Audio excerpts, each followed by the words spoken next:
Rucker Man.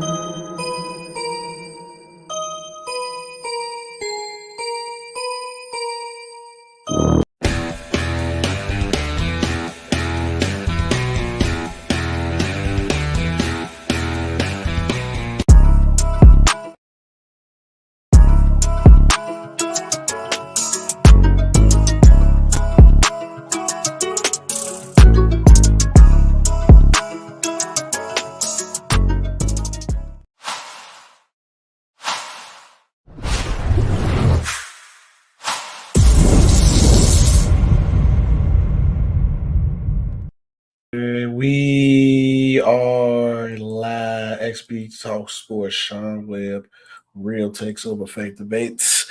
It is Friday, and I know we are a little early than y'all expecting us, but the game's on tonight. So, obviously we got to get our previews in and probably see Tiffany do the pregame Shamrock Shake because obviously I already said let's go Steez. But everybody hit that like button. Enjoy. Sean, how are you feeling today, brother? Doing good, man. How you doing, man? Happy Friday to you. Chilling, can't complain, man. Good day going on. Can't complain at all, man. I'm chilling, man. Cannot complain. But let's go ahead and not waste anybody's time to get right into the show. Don't forget a shout. Don't forget a shout out to sponsor. Don't forget to shout out the sponsor. Oh, shout out to sponsor Swift Energy. I'm a little tired, man. Shout out Swift Energy. I might need to give you some of that Swift Energy so I can be a little more swift. Use code RTOFD to get 20% off your order every time you order. Now, since I'm back on track, and we are on track now, let's get into the show. Boston is one game away from sweeping the series against the Dallas Mavericks. Your last night game, Lucas fouled out. And what was the score again off the top of the head last game? Luka fouled out. The score, no, come here. Mavs, Boston. I had it up. I clicked it off. But the last game that they played, I don't know what the score. It don't matter. Okay, whatever. Forget the score.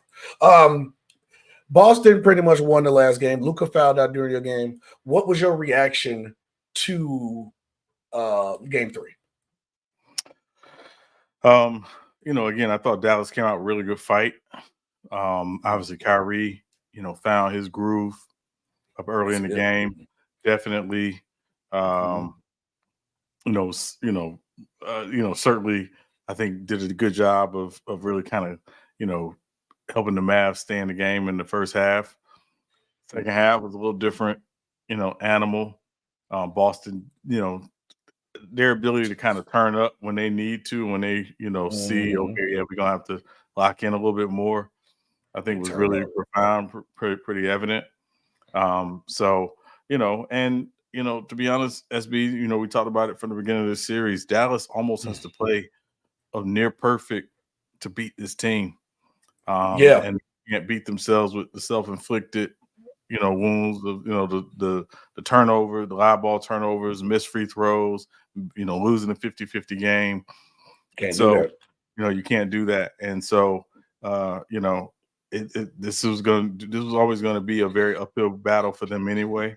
And, but they're not out of it technically. Still a game tonight. They're not going to give it to Boston tonight. Boston certainly going to have to go out and take it.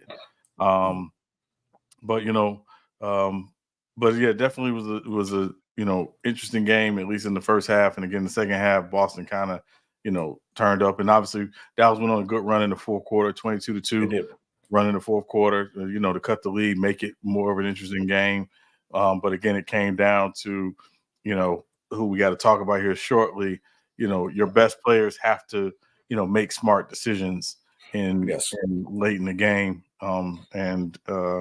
Boston's players, best players did, and Dallas's didn't. And so to me, that was really what kind of closed the door for Dallas in game 3. Yeah, I think that was good for any game in that series that I thought the Mavericks could have got off. I thought yesterday's game was a perfect opportunity. You were at home. The game was pretty much close. You can't do that at the end of the game because now it's like you are what's going to make the game close. I think at that point in time, it was like a 3-point game, something like that. And they're gunning for you every time. They're gunning for you. You as the player, Luka, you have to do your job by making you stand that you stand on the court. And then you yelling at the sideline and like, y'all better effing challenge that. But it's like, why would you put yourself in a position? Why try? You got 5 fouls, so why take the charge? Let's talk about let Jaylen Brown blow by you before this series. You could just let him do it again at that point. Because what's more important, there are 2 points of you being out for the rest of the game. Now you put Kyrie on an island by himself to try to close out, which they tried their best too, but it's only so much. It's only so much you can do by yourself. And then he said, Tingus Pingus playing tonight is over. Is he? I don't think so. No, I think he's questionable, but it's unlikely he plays. Yeah, J Kidd timeout killed them with their team. Yeah, but there's a lot of more other things that could have played a part in that. But Sean, so I was looking up this article, right? It said, here's our list of teams. Imagine no team has ever won in 3-0 deficit. Never happened. So it said, here's the list of teams who forced. Down 3-0, forced the game 7. Recently, last year, your Miami Heat, 2003, Boston Celtics, Boston Celtics, Miami Heat, 2003, Western Conference first round, Portland, Dallas Mavericks, 1994, Western Conference semifinals, Denver loses to Utah Jazz, 1951 NBA Finals, the New York Knicks fall to the Rochester Royals. So, with all that being said, because it has happened before, is the series over? Dallas is down, now down 3-0. Can they add themselves to that list of teams who've done that before? Can they? Sure. Will they? No. I think we done. I can't see Kyrie Irving getting swept like twice in the fight because this will be a second time getting swept. But it's a possibility, but I think Dallas too good. I mean, not that. I think the Celtics too good, Sean. I think the Celtics is just too good of a team all around. Like they got top to bottom defense where they can switch any matchup on the floor. They got somebody to guard Luka. They got somebody to guard Kyrie. They even Tatum took the assignment a couple times, and Jaylen Brown and Drew Holiday. Now Kyrie Irving is Kyrie Irving, but they've been making him have a hard time. Yeah, hard time. I ain't never seen Kyrie Irving in a box like this. So I just think I hope they get generous sweep. That'll be cool. You know what I'm saying? Not to see them get like swept. They actually, you know what I'm saying? But it's over. The series over. It's nothing you can do. I mean, what could they do better than what they did? Certainly they can do things better. I mean, it's when you lose games, you're going to always look at what could we have done better. But for me, SB, when I tell people all the time, I watch series, and I say this in particular in a series, but you might even see this in an individual football game. There comes a point in the series, there comes a point in the game where you just kind of realize, you know what, this team is just better than us. Mm-hmm. It's not that we can't beat them, but you just kind of have to kind of own that this team is better. To me, that happened in Game 3 the other night, where it was like Dallas was like, no, it's not that we can't beat them, but they're just better. And so, so can it happen? Sure. Will it? Nah. No. And then my next point is, if the game was to end tonight, yes, your finals MVP is and why? For me, it'd be Jaylen Brown. I think he's been just their most consistent player from 1 through 3, and then obviously we're factoring in, how he plays tonight in Game 4. Mm-hmm. I don't think he's coming out tonight trying to win Finals MVP. I think he's coming out tonight, just like everybody else on that Celtics team, trying to win the game and win a championship. So, but it kind of embodies what that Celtics team is really about. And but for me, for what we know right now, we see what happened when came out with Curry. So Curry was mad about him didn't get his final MVP. So for what now we see it now, for what we know today is nothing. Yeah, and I mean, and again, I'm not saying Nick Young ain't necessarily the greatest source. So let's just get that out of the way right now. I mean, that's true too. That's not a slight to Nick Young, but I've heard him talk about some other situations where he was, Anyway, I will say this. I think ultimately what they care about is winning a championship, right? You don't hear Larry Bird complain about Cornbread Maxwell won the Finals MVP in 1981, right? He's a champ. That's what you care about. and with the Celtics, all you care about is adding another banner, adding yourself to the history of that franchise. Jaylen Brown, Jason Tatum, that's what they care about. That's why it works. They understand the organization they play for and the history of that organization. Their goal tonight is let's get another one for this organization and take it back to Boston. And that's it. Do you think if the Boston win, they go milk this like the 08 one? No, because these are two very different teams. Mm-hmm. You know, remember that 08 team was a little more veteran. Mm-hmm. You had some guys that were really kind of, you know, not say at the end of their primes, but coming up towards the end of their prime. Yeah. And, you know, and I've even said this and had this conversation with other, you know, fans. The Celtics in 09 were actually better than the 08 Celtics. But what happened? KG got hurt. KG got hurt with the knee injury, and he was never the same after that. Mm-hmm. And then he comes back the next year, and they're a year older. They're more worn down. They don't have the same depth that they had in previous years. No, they don't. And then they lose Kendrick Perkins in Game 6 of the finals. Yep. And, you know, and obviously end up losing to the Lakers in 2010.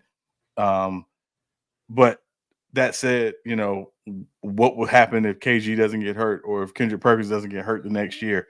Can't say we know definitively what happens. But that 09 Celtics team was better than that 08 Celtics team. Mm-hmm. And, you know, and what a lot of people don't talk about that 08 Celtics team is their first two series in the first and second round of the playoffs, they had to go 7 games. Yes. I guess somebody has to explain to me. No, remember this was 08, so they played. It was I'm thinking the series before. I'm thinking the year before. You're thinking 09. Mm-hmm.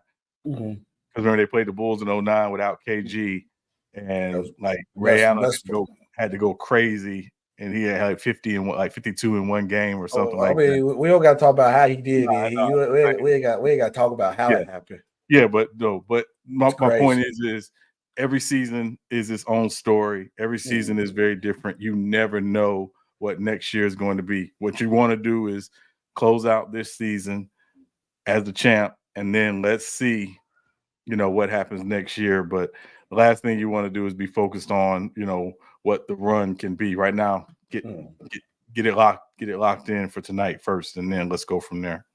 Yeah, if for me, I think last night, because I was up after the first 2 games, I was up in the air. Either one, I was either go Drew or I was going to go Jaylen Brown, of course. Imagine Tatum, my favorite player in the league, but he wasn't even number 2 in this conversation. But after yesterday's game, 100% JB took it because Tatum was having a solid game. He ended up having 30 and everything. Jaylen Brown had 6 points coming into the half. To drop 24 points, and even if you look at certain plays at the end of the game, they was going to JB. JB hit a tough shot at the end of the game. JB was initiating everything on the offense. So I think yesterday's game solidified Jaylen Brown as the Finals MVP. Like, and can I say Tatum could drop 40, and I don't think he'd get it unless Jaylen Brown just played terrible. Yeah, and can I say this, SB? Because I think what happens a lot of times in basketball discourse is we don't always account for the fact that somebody can get better. Yes, he got way better. 2 years ago, a year ago, people were flaming Jaylen Brown. You know, and again, whether he heard it or not, he went and got better. That is true. And particularly if you watch him late in games, he's gotten better. His playmaking has gotten better. Now, is it elite level? No, and it doesn't necessarily have to be. He's gotten better.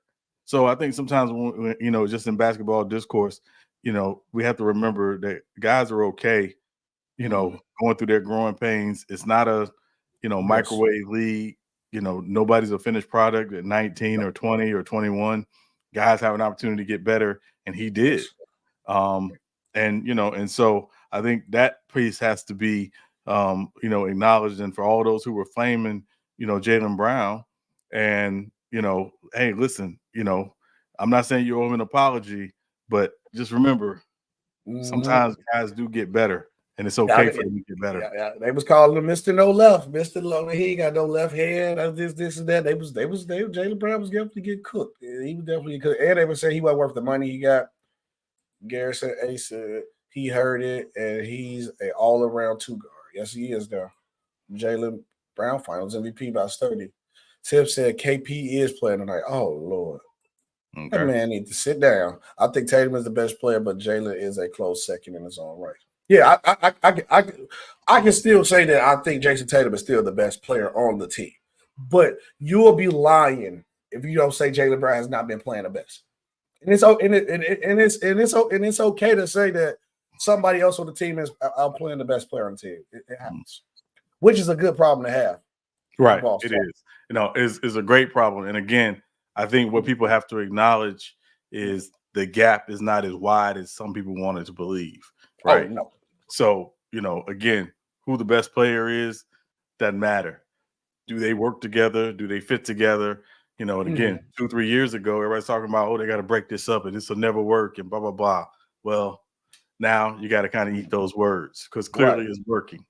But it's also working because they've also filled the pieces around them very well. When you talk about obviously getting Drew Holiday for basically peanuts and Derek White, was a very underrated move, on their part.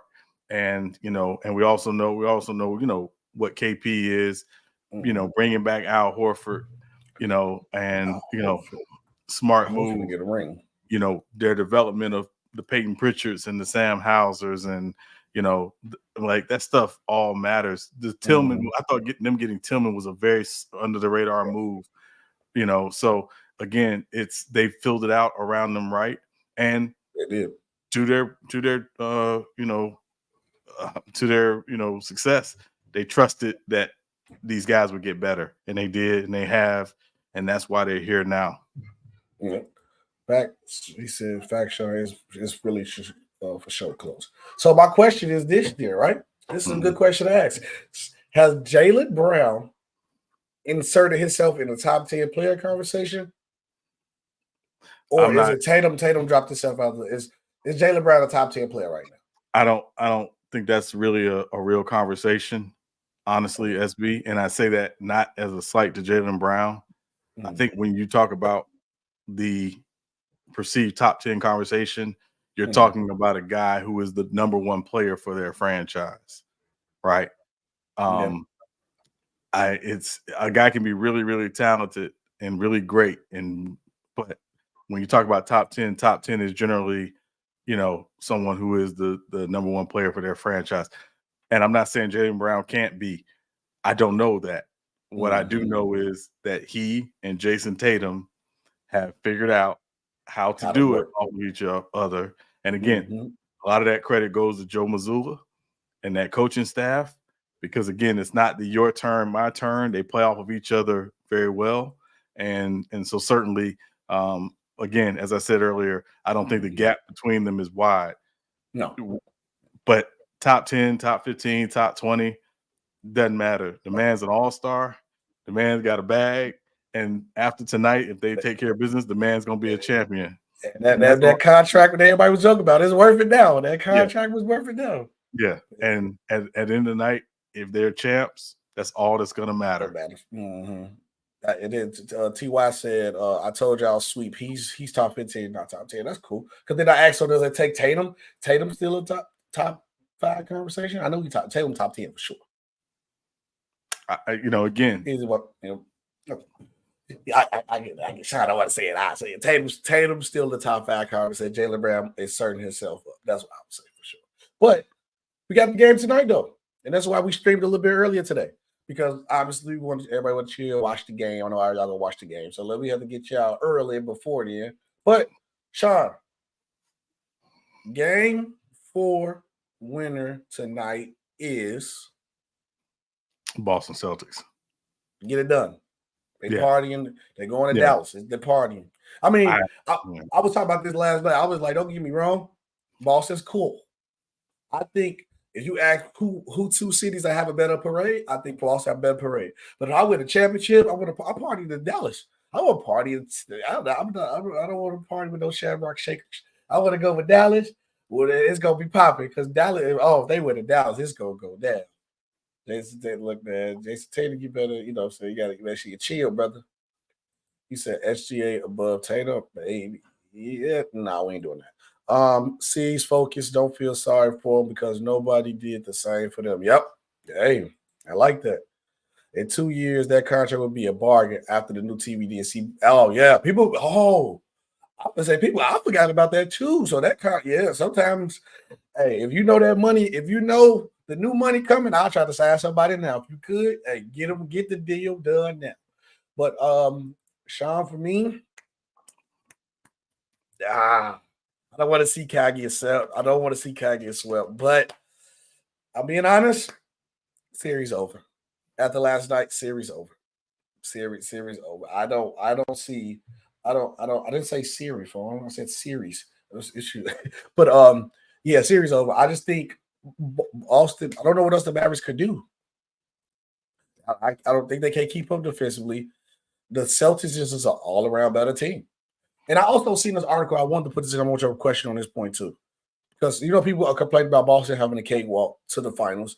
They were saying, is this playoff run will be the run that open up the 1 through 16 door? Do you think is it time to let the conference go and just do 1 through 16 playoff format? I think it's certainly. I don't think this playoff run should be determining that conversation. I think you have to look historically at the playoffs before you make that decision. Yes. That said, raise your hand if Boston picked their opponents in the playoffs. No, I just think they beat whoever was in front of them. Right. Raise your hand if Boston is the reason why Giannis and Dame and Jimmy Butler and Embiid and Donovan Mitchell and all those guys got injured. Well, that's not true.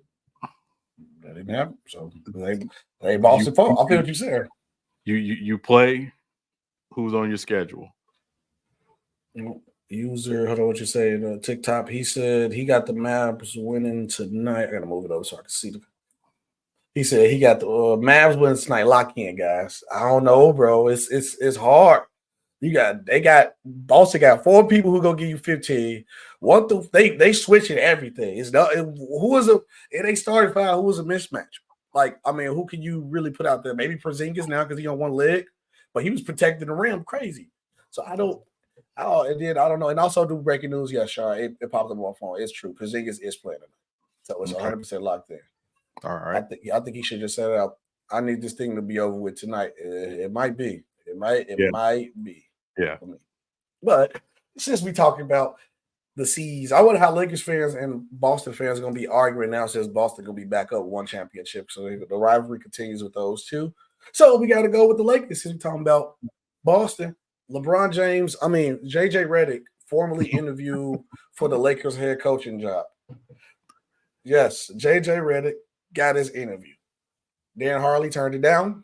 And then he also said for anybody saying that he used the Lakers for leverage to get more money out of UConn, he said that's a bad take. So y'all can let that story go. But I mean, he can't have probably did. I mean, ain't nobody wrong with you. That's how you get better jobs. You gotta, hey, look, I'll leave you. You pay me right. Take care of me. They did. And I'm glad he's going for 3 people. But JJ Redick has formally interviewed for the Lakers head coaching job. Sean, how long before JJ Redick get hired and announced that he's the Lakers head coach? Because we know he got the job now. I don't think he gets the job. Oh. Yeah, I don't think he gets the job. Oh, no. Yeah. Why not? Lord have mercy, not this guy JJ. Y'all, hey, that's going to be the new Lakers head coach. LeBron. See, the problem I have, SB, is I think part of the reason why the Lakers fired Darvin Ham was the inexperience. Yeah. Right. But you hired an assistant, a guy who had been an assistant for a long time. In 2 years, you got to the playoffs. Yes, you had to go through the play-in to get to the playoffs. I get it, blah, blah, blah. Mm-hmm. So your response to firing a guy who made the playoffs 2 times as a head coach, once to the Western Conference Finals. As a 7th seed. Yes, as a 7th seed. Is to bring in a guy who has no formal coaching experience. as your head coach. I don't see that happening. I don't believe he's going to be the guy. I think y'all mentioned the other night Borrega.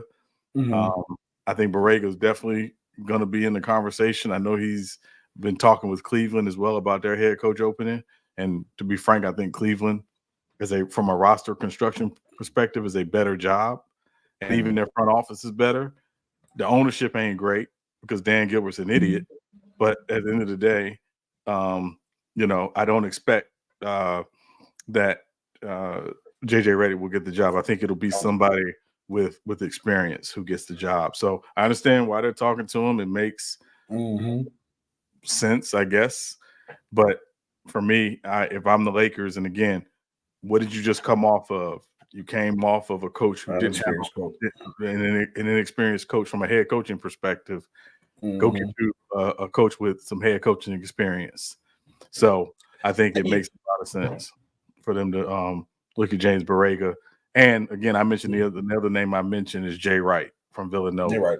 If you want someone like Dan Hurley, Jay Wright is that guy. I would be calling Jay Wright to talk to him. You know what I thought about? Who been getting a lot of assistant experience, and I understand how he didn't get an offer yet.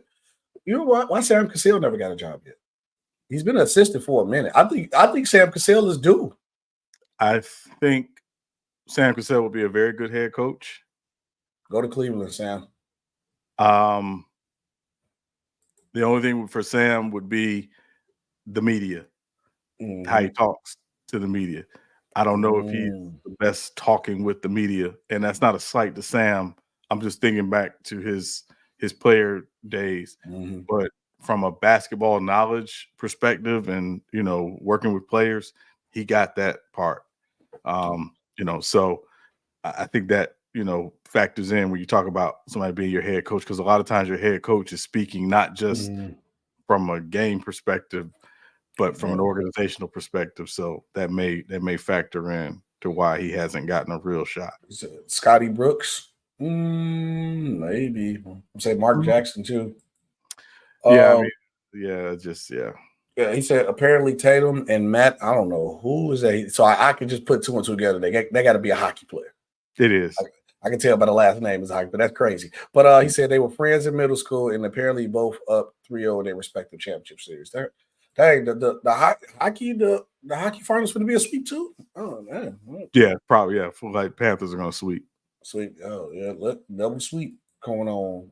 But for me, my opinion on the JJ Redick situation, yeah, I mean, pretty much if he gets the job, we pretty much know why. And I hate for JJ. Like, I understand JJ is a very intelligent guy when it comes to basketball. I will give him his credit for that.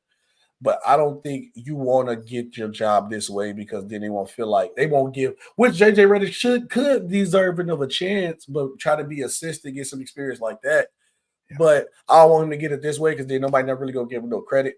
Yeah. And there's also other guys who could, like I said, like a Sam Cassell, who could look. I would like to see him get a job, but I'm just waiting on that announcement too. And let me say, just I'm gonna reply to Sneed's comment if you'll put it up, please. Which one? This one or Sam Cassell one?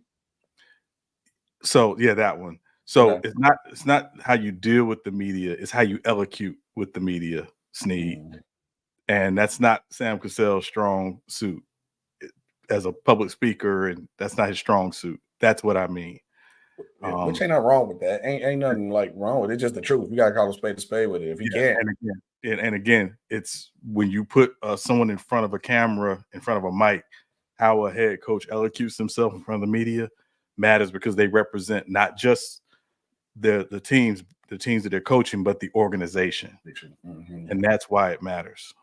Yeah, and Steve said, Sam Cassell concerns not the issue of my own opinion. It's a possibility. I brought up him because I was feeling like, it's some people who are due and he did the groundwork to actually I think he'd be a great head coach. Lakers used to be the place to be. Now they're the place to stay away from. Oh yeah. I mean, what have y'all done? Like you fired Frank Vogel, at 2 years after he won a championship. That's unheard of. And honestly, it's going to be a conversation that one day we're going to have to really talk about this. And I forget the teammates thing. How many different coaches have LeBron James had? It's it's a roller coaster full of people. Like you put them as another. How many seats on the roller coaster? About 10 rows and 2 people. I think LeBron will fill up like 2 roller coasters. How many coaches this man done had? I think at some point we got to look at that and say that gotta be a concern. Because at some point, if it ain't, it gotta be you. All right, first or 2 times. All right, okay. This is like your 10th divorce. It's you, brother. It's you. It's you. It's you. It gotta be. It gotta be. But that's a different conversation for another day. He said, you said that he can't convey a message clearly. I don't think that's what you were saying. I don't think Sean's saying that. I think shut up. I think the point you were saying about Sam Cassell is that he wouldn't be able to talk properly, maybe to the media, like maybe like in an anger way, like a crash out way, or you just think like, what do you mean? What I mean when I say that is, again, it's not a slight, right? Like, SB, you've been to media training. I've been to media training. I've been through voiceover training, taking public speaking courses, all that stuff. There are things that you can do to improve. But a lot of times, again, when the coach is in front of the media, they're getting rapid fire questions, things like that, and so there may be some things there may be some pre-prepared things that they can say. But generally speaking, Sam Cassell is, and again, I'm just talking about him speaking to the media when he was a player. He wasn't someone that you necessarily always understood. Yeah, I'm about to go back and double back and look at how Sam Cassell used to talk. Yeah, and that's, again, this is not a slight. I like Sam Cassell. I think Sam Cassell, again, from everything else in terms of what you mentioned, SB, the player development piece, the understanding game planning, again, very good basketball mind. That's not really what's at issue. It's how do you represent the organization? Because, again, a lot of times the head coach is very front facing for the organization, and that piece does matter. And that's just the reality. I'm not saying it's right, wrong. I'm just telling you how it generally works. Yeah. Go Jerry said Klay Thompson has unfollowed the Warriors. Breaking news on that. I mean, they got to pay him. That's it. Pay him. But they're gonna pay Klay. What you think? You just something or nothing? There's nothing. Why do this generation take that serious? Maybe I just don't get it enough. They'd be like, oh, send somebody to follow somebody. Like it's like a big thing. Like when LeBron unfollowed Perkins, it was just such a big thing. Or like Klay did that. I think like when a player takes something out their bio, so like they go crazy over there on social media. I never really understood the hype behind somebody getting unfollowed. Maybe it just ain't that big a deal to me. But he pretty much said, pay me or I'm leaving, but they're gonna pay Klay. Klay's not going nowhere. Blue Ball said, what's up? What's cracking, SB? I don't agree with the narrative that LeBron is a so-called coach killer. Coaches get fired on KD watch, and Kobe had the X amount of coaches. Why don't they get that label? No, because LeBron got like 20 different people probably coach LeBron James. That's the difference. When your number is double other legendary players, at some point it got to be you. Not saying that he ain't the only one. He'll be the biggest because he's LeBron. You say his account was obviously hacked, possibly. But that's the only thing I'm saying, Blue Ball. You know what I'm saying? That's at some point. Come on, bro. He been on how long LeBron? LeBron been on the Lakers, 7 years? He already had 5 different coaches? 6 years. How many coaches he did already? 3, 4? I guess we're saying 5 or 6, though. I guess a little bit. But it's about what? This is going to be his, because this is what? Vogel, Ham, and then Luke Walton. Oh, Luke. Oh, yeah. I forgot about Luke. Oh, coach. I mean, he that one justifiable though. But Luke, Frank, Darvin Ham, and now you're gonna have another game.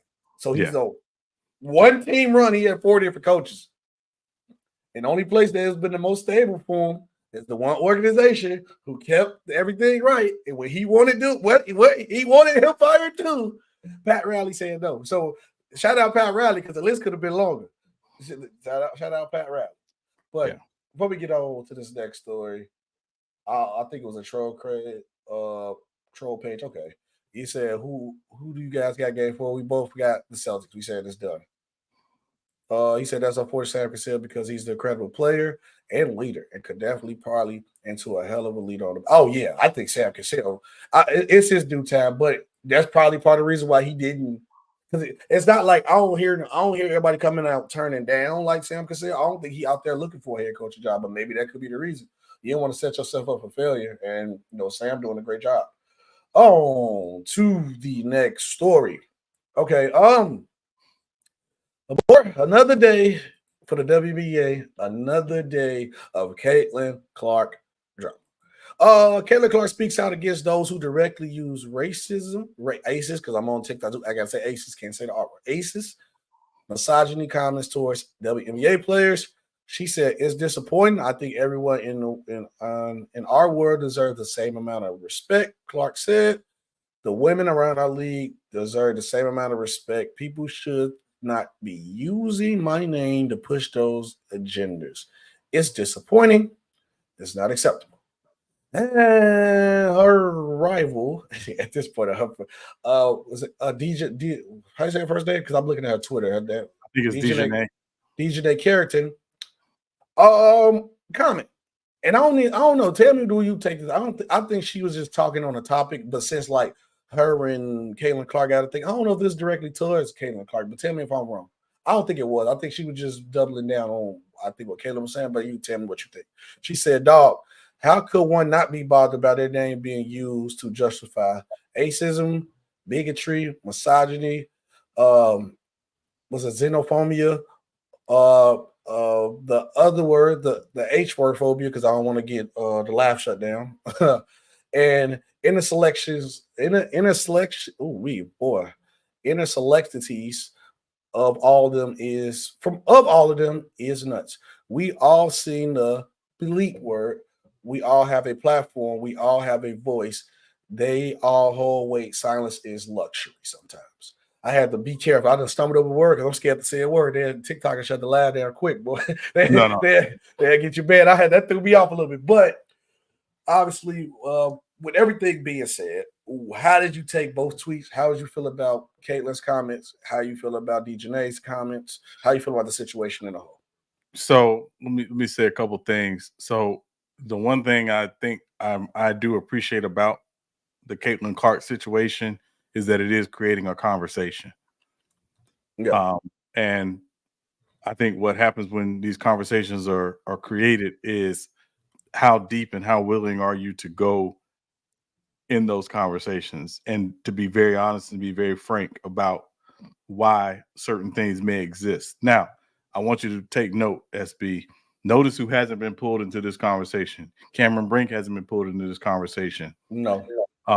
Paige Beckers hasn't been pulled into this conversation.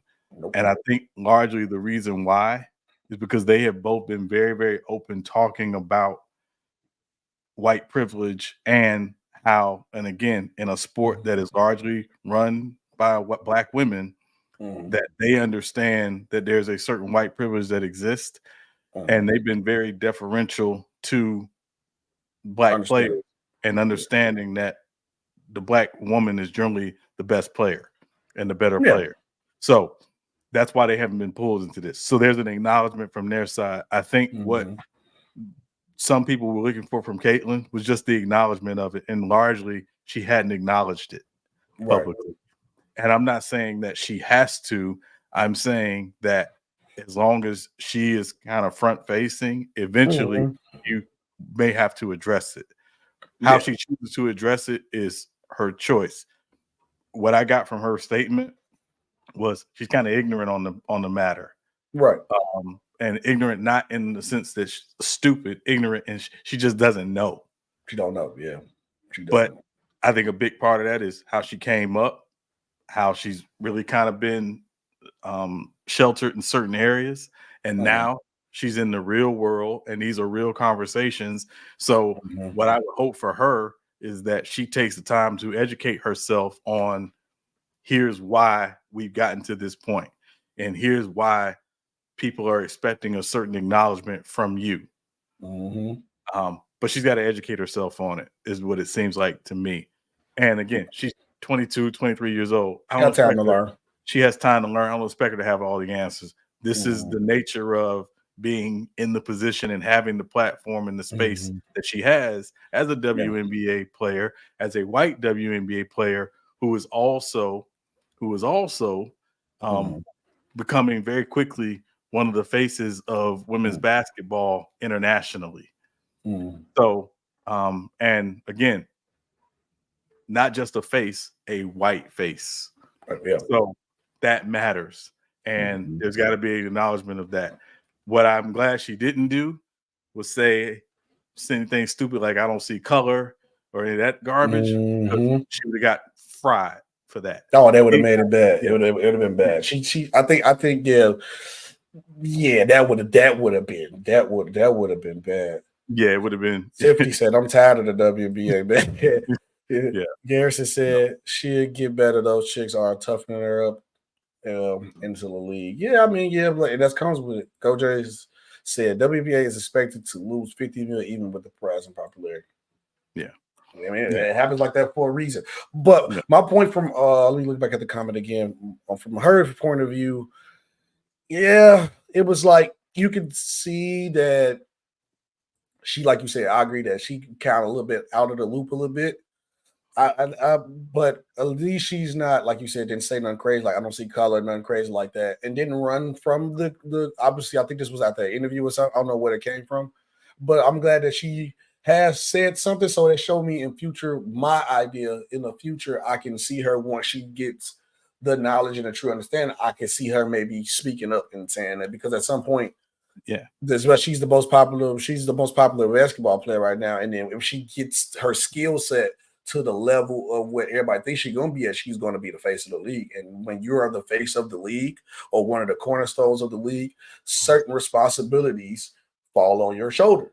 And that's what comes with, like saying we were talking about with the Sam Cassell and the coaching thing. When you are a coach, certain responsibilities fall on your shoulder, and you have to have the right mindset and the understanding of what's going on to say the right thing. Because, like you said, she could have said anything else; it could have been wrong. But what was your reaction to Miss Carrington's tweet? Her reaction, her response. So I had no issue with her tweet because she's absolutely right. Now, here's what happens when you do this though, and I believe she's smart enough to recognize this.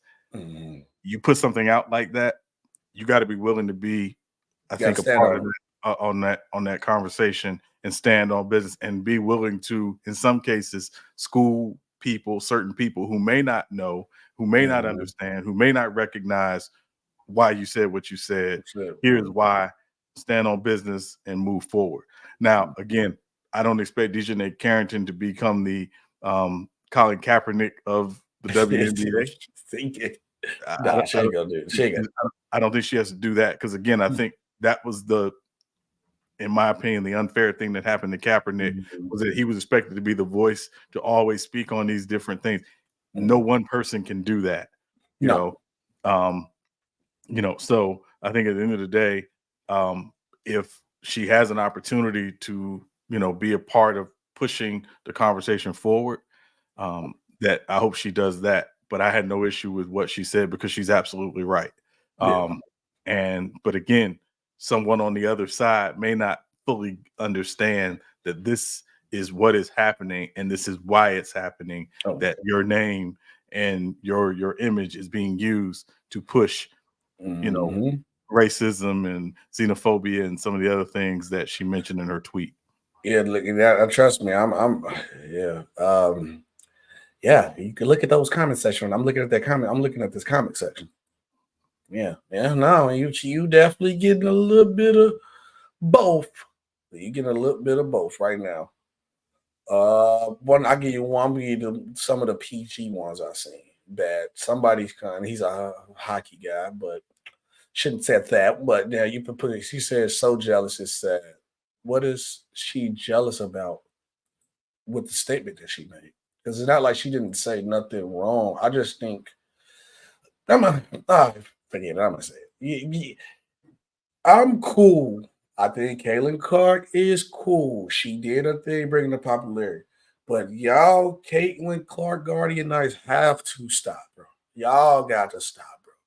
This has nothing to do with her being jealous. Why is y'all in the comments talking about she jealous? And I seen one other thing that said some kind of wild questioning her intelligence, and she had to double down and let that person know, like, I graduated early from Stanford with a degree in African and African American studies. So she had to, like, why? So now You got to question a woman's intelligence. I don't rock with that either. Y'all like Caitlin Clark is phenomenal. She's gonna be great, and you're gonna deal with stuff on both sides. But y'all got to stop it. This got to stop. And Sean, you want to be my straightforward, honest answer how I truly, really feel about this? Like that collection of people. I know y'all haven't had that person of that color, actually American home brand of that person, be this good in basketball and be this popular in a long time. Probably since Larry Bird, because anybody else they from overseas. It's okay. We get it. Y'all happy, y'all excited, y'all finally got that one. Y'all got the hope. But chill. We enjoy her watching her play basketball too. But y'all gotta chill. You know what's interesting to me, SB, is I think it goes a little deeper than that. And the deepness of it is Sabrina Ionescu was that chick 3-4 years ago. Yep. But she wasn't pushed to this degree because Sabrina Ionescu is not representative of Middle America. No. When you look at America in general, Middle America has largely always thought of itself as what defines America. So that's what Caitlin represents. Middle America, the all-American girl who has always been represented by the Caucasian, never by a black or brown girl. And let's be frank, she's regular looking. She's, kind of plain Jane. And that's not a slight to her. I'm just being frank. That's honest. So she's going to resonate with the average person because she is kind of the average person who does something exceptional on the basketball floor. She's pretty good. She's very good. So that's what she represents. So that's why a lot of folks are going to cape for her because she is representative of that. Yeah. But are we in a space as a people, and I'm saying in general, not white, black, or whatever, I'm just saying in general, where we can have that honest conversation? No, because people would rather argue back and forth than to sit down and let's get to the heart of why. Right? So again, and we're not there yet, but I'm glad it's happening because maybe at some point we will get there, but we're not there today. No, and I want to show you this too because this is on the conversation I'm going to share. So remember, I made two shorts on YouTube. Both of them did pretty good. Both of them did 10K about the Caitlin Clark situation. Did you get the chance to look at like the comment section that was going on in the comment section? I did not. Okay, let me share my screen real quick. Boston looking is it this one? No. Okay, it's that one. Boom. So obviously we have Mario on. And I just lighting to play the short. Can I just like with the people that are saying what you're getting? Oh wait, pause it. There you go. Mute it. Boom. And this was type of like look at the comments, brother. This is what comes with it. What was the point of telling Mario this? I like everybody comments. I just like them, but that's you see with the situation is I was like, y'all gotta stop. But I meant to tell you that I meant to send it to you. Was like, look at the comment section. Yeah. Okay. Pause this one. Same thing.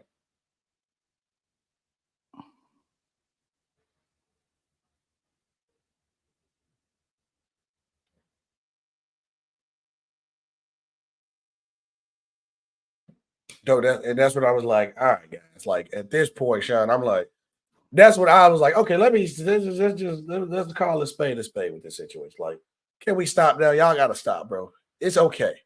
Yeah, Kayla's great. She's gonna be great in the future.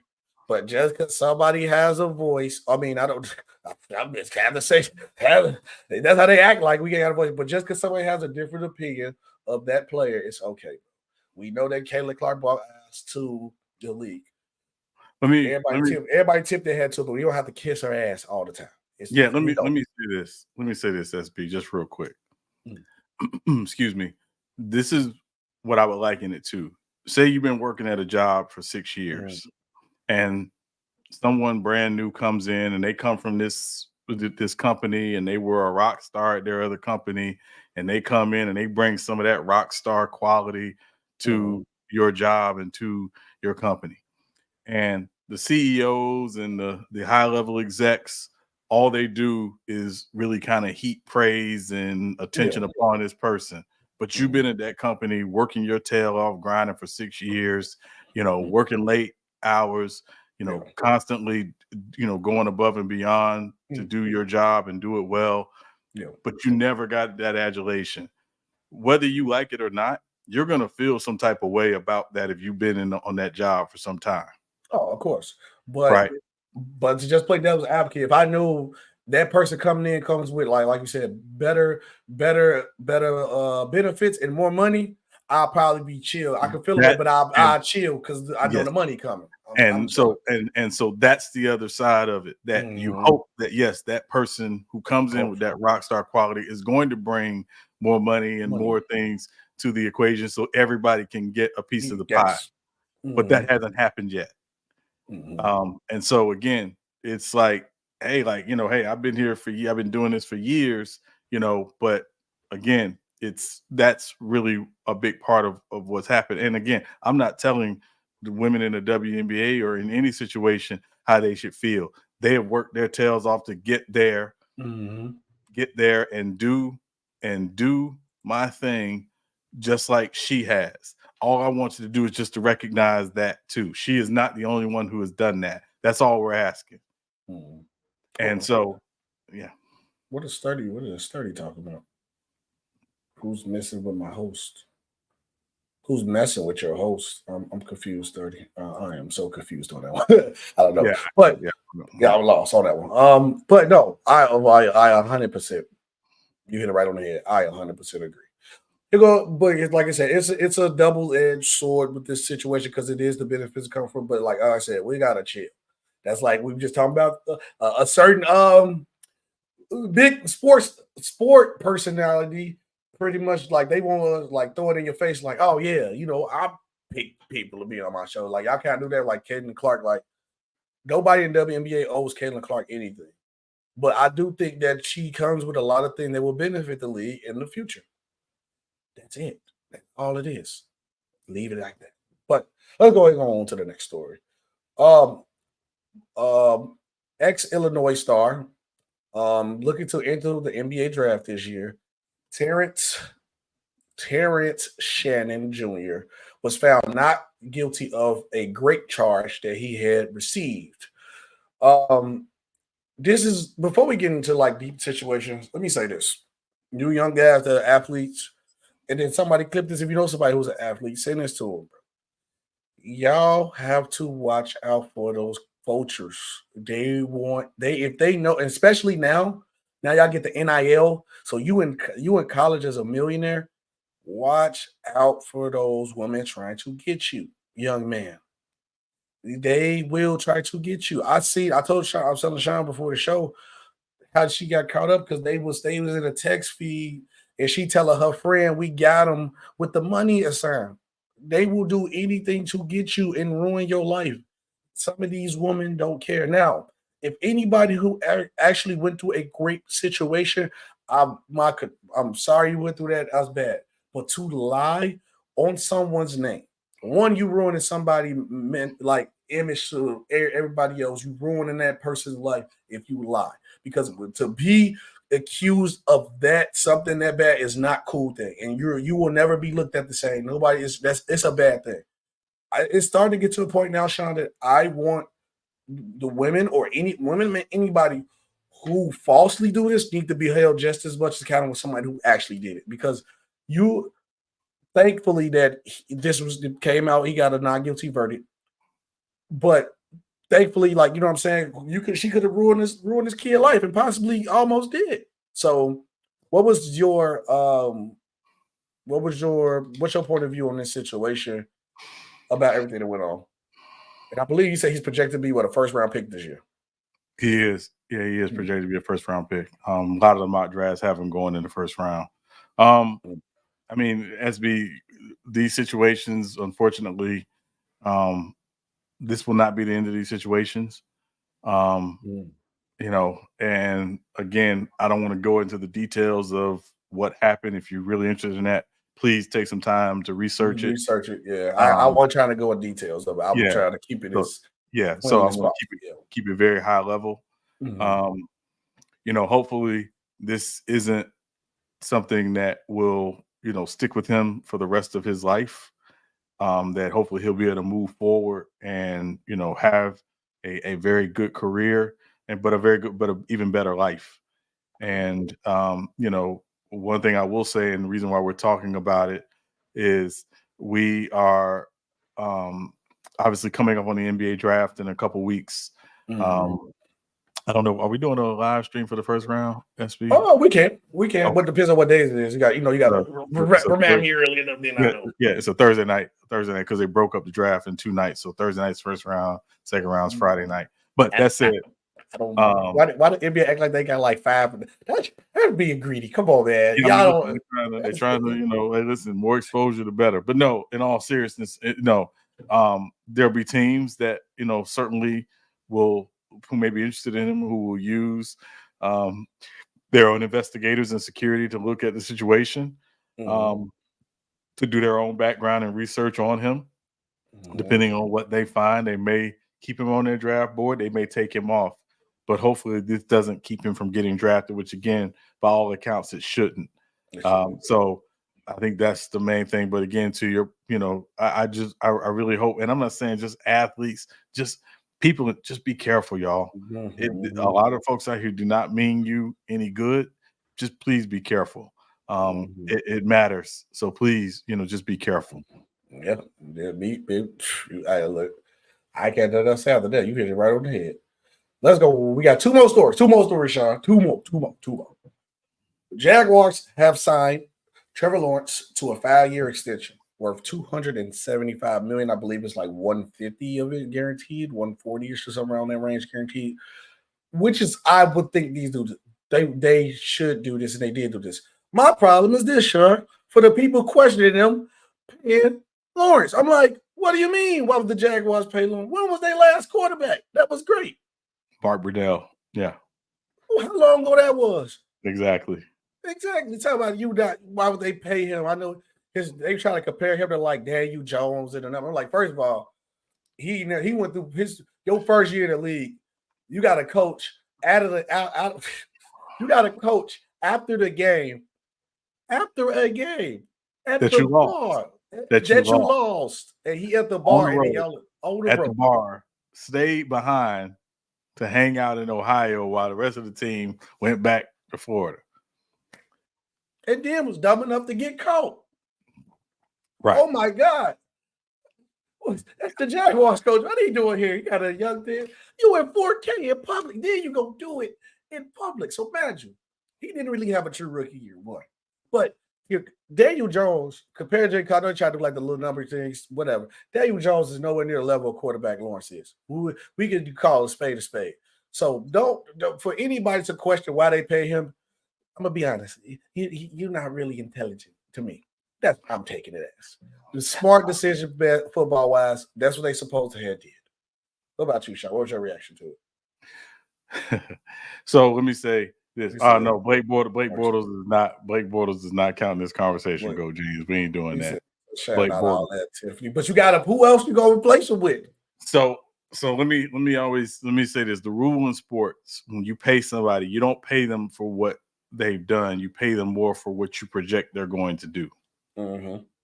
They still project him to be a very good quarterback. Doug Peterson is their head coach. Doug Peterson, former NFL quarterback, also a Super Bowl winning head coach, was like, hey, this is our guy. Now, does Trevor Lawrence need to get better? Yes. Of course. Yes. Because, again, if I put up some blind numbers side by side, Trevor Lawrence's numbers in his first 3 seasons are bad, are not great. Particularly when you talk about taking care of the football. So, so yeah, they need him to get better. Now that said, they project that he's going to get better, which is why they paid him. Also, let's keep in mind what the NFL is. The NFL contracts are based on market. This is the market rate for your starting quarterback, particularly a guy coming off their rookie deal. So at the end of the day, it is not overly shocking that Trevor Lawrence got this contract. Not shocking at all. Not shocked at all. So, and again, the people who should be complaining are the Dallas Cowboys. Yes. And I'm going to leave it there. Because again, for that, yesterday's price ain't today's price.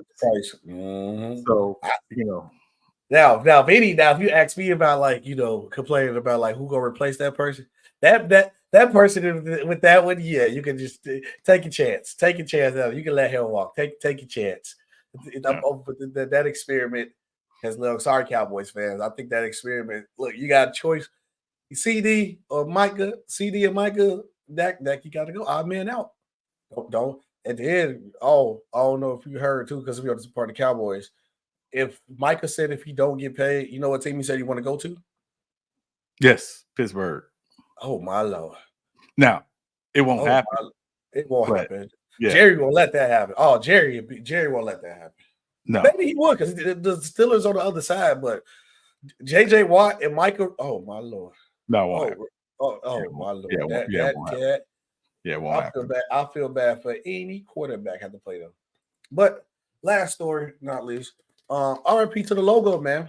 Jerry West has from his family coming out and say he peacefully passed away at the age of 86. Jerry West also is mainly known for being the logo. Jerry West is also known to be the only player ever to win a Finals MVP without winning the Finals. He won the championship too, him and Will Chamberlain. He's also known for what he did off the court as his executive work, where he had hands on 3 dynasties that everybody should know very well: the 80s Lakers, the Shaq and Kobe Lakers, and the recent Golden State Warriors run. He had a hand in helping all those dynasties. One of the great basketball community. We lost one right there. We lost one. RIP to Jerry West. Sean, what you got on the passing of the great Jerry West, the logo? Obviously, it's been a couple of days since it was announced, so had a chance to talk with a few people about it. A couple of things that I think are very interesting about Jerry West, and a lot of people are going to look at what makes him one of the best executives ever. And people will talk about the moves that they made. But to me, what makes you a great executive is not the moves that you make. Sometimes it's the moves that you shoot down or that you don't make. And Jerry West a lot of times was incorrect. Was very correct. Was often correct. So imagine, Sean, he turned down a prime Kevin Love, 2020 Kevin Love for Klay Thompson. And everybody was like, oh, why you supposed to make that trade? Now everybody looking back like, no, Jerry was right. Yeah. So he blocked that from happening. The Lakers in 1983 were trying to – no, it was 1981. Okay. They were in talks to trade Kareem. What? Because they were going to get Moses. They wanted to get Moses Malone. Oh, okay. Right. Because Moses was younger. And Moses was a beast. I mean, we're not going to say that. Moses was a beast. Moses was a beast. It was Jerry West who was like, no. I'm blaming. So, so it's that type of stuff, as well. Obviously, we know about the Shaq Kobe thing. I think probably, and I don't know what the situation was at the end of his life, but as I gather, it wasn't very great that the franchise that he is most known for, they did not have a good relationship. There was some unresolved beef there. And there are quite a few reasons why. And again, we don't have to get into that right now. But anybody, Jerry West probably has the greatest basketball life ever. Yeah. And that's no slight to, and I would say basketball life, not just what he did on the court, but he was a very good coach, but went on to be an even better executive. Helped build the Memphis Grizzlies after the Grizzlies moved to Vancouver to Memphis. He took over that job. They became a 50-win team. He was the one who hired Huey Brown out of the booth to come in and coach because he felt Hubie Brown was what that team needed. They win 50 games. They become respectable. Pau Gasol becomes an all-star and eventually, obviously, a Hall of Famer. So, Jerry West is – I think he has the greatest basketball life ever again. And I could maybe even argue he may have the greatest sports life ever. Just someone who transitioned from player and not just player, great player, all-time great player to coach to executive, and then what he did as a consultant for both the Warriors and the Clippers. The Clippers, I don't think, get Kawhi Leonard and Paul George if Jerry West isn't there. Yep, Jerry West did hit his hands on that too. I don't think of it like not necessarily all win a championship, but I don't think he went. Is nowhere he went to as an executive, and it went bad. Like you could probably because winning obviously with the Clippers, but I'm saying like he made every team better. Any team he touched, he turned to gold. Yeah. Oh, that's man. So yeah. And then one interesting thing about Jerry West, and again, you learn things about people after they pass away because I didn't know he was close friends with Bootsy Collins. He was? Bass player. Yeah, he was close friends with Bootsy Collins. Yeah, that was the things you learn about people. I didn't know that. And again, I guess it shouldn't come as a surprise, but it's just one of those things where it's like you just learn things about people later on. And he was someone who was very open later in life, and particularly in his biography about him dealing with mental health and depression. And I think, him talking very openly about that probably helped open the door for some guys currently playing in the NBA to talk about their struggles with mental health and depression as well.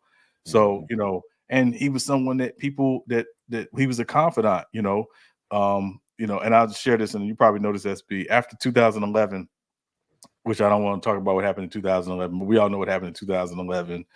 LeBron made 2 phone calls. One of those phone calls was to Jerry West because he wanted some guidance and some advice on how to handle what happened in 2011. And it was Jerry West who offered him some perspective.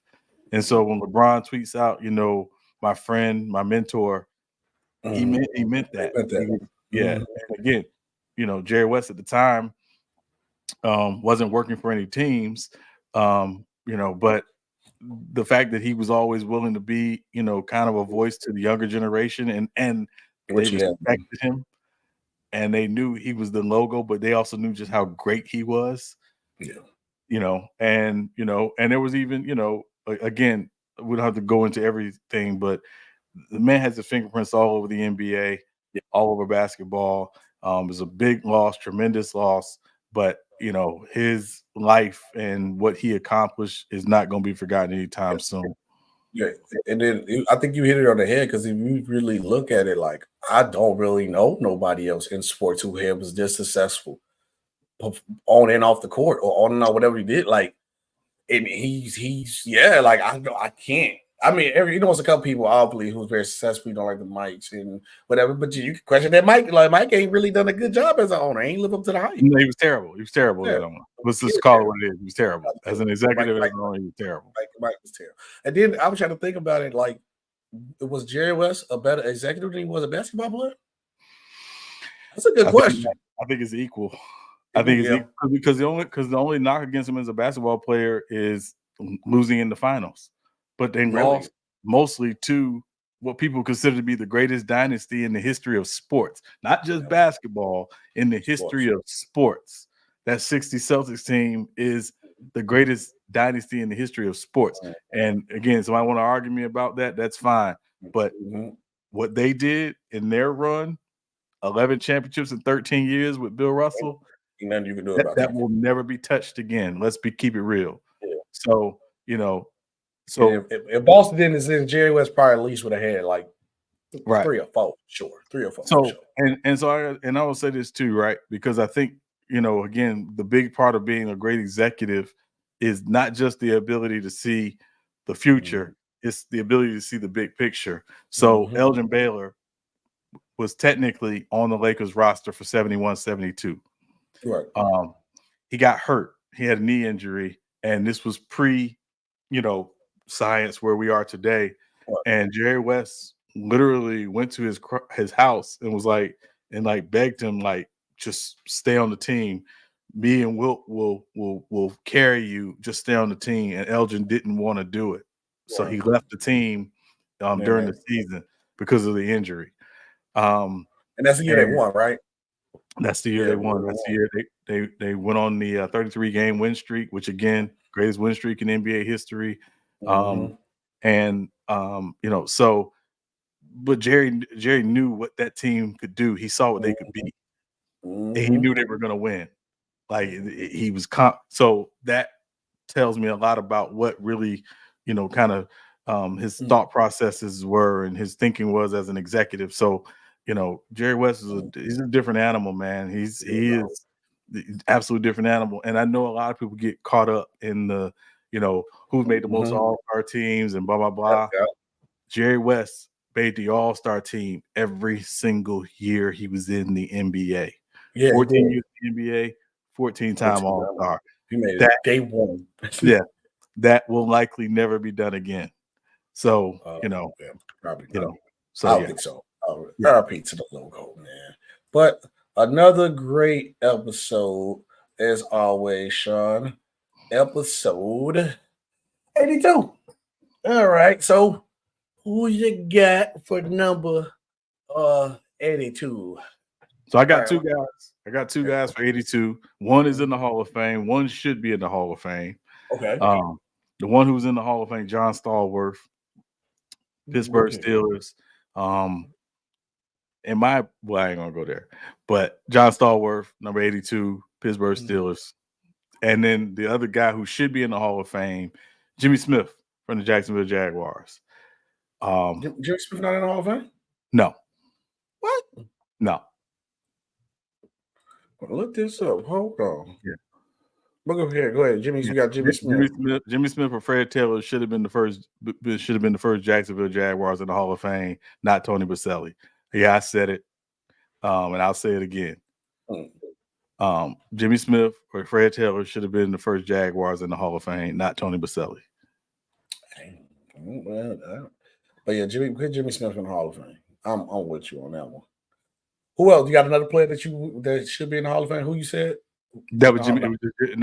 Fred Taylor's not in the Hall of Fame, but Fred Taylor I was just saying, in terms of Jacksonville Jaguars, one of those guys should have been the first to go in the Hall of Fame, not Tony Baselli. And Fred in now, right? Fred's in now, right? Or still not yet? No. That's crazy. Fred Taylor's not even. No, that's wild. That's wild. But for me, episode 82 got to go with everybody's favorite drunk aunt, man. Got to go with Shay, man. Shay Sharp was a dog, was a monster. I got to go Shay. I got to go with Shay. Shay was. I'm giving you a restitution. I'm giving you a restitution right now. I got to go Shay for me. Yeah, 82. Can't beat that. Yeah. So no. Nice players nowhere near the Hall of Fame. Fred Taylor should be in the Hall of Fame though. Fred Taylor, he was a finalist this year. But no, he's not in the Hall of Fame. But Jimmy Smith, go look at Jimmy Smith's numbers and compare him to some other guys in the Hall of Fame. Man should be in the Hall of Fame. I'm looking at his numbers. Yeah, his numbers are crazy. Oh, another 82 I want to shout out. People know him more as an executive. Ozzie Newsome. Ozzie Newsome. Yeah, one of the best tight ends ever. Long-time exec for the Baltimore Ravens, ward number 82 as well. So shout out to Ozzie Newsome. Big Ozzie. Yeah, that's where we're going to go. And then Shannon's brother wore 82 too, right? I believe it was 84. Sterling. 84. Sterling wore 84. Yeah. Oh, well, there, Sterling, I could have shouted you out at 84, but we know what that number's going to. The GOAT. Yeah, we know 84. The GOAT.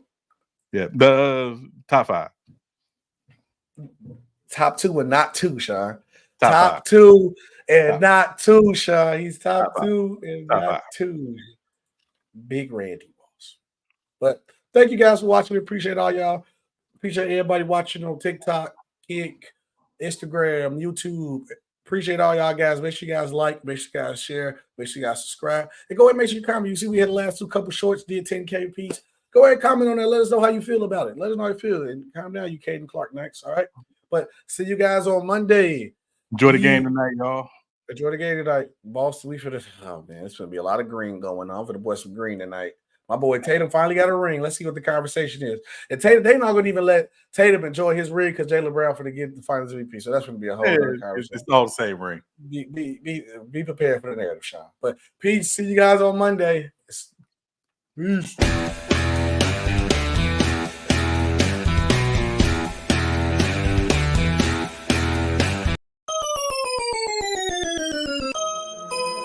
Worker man.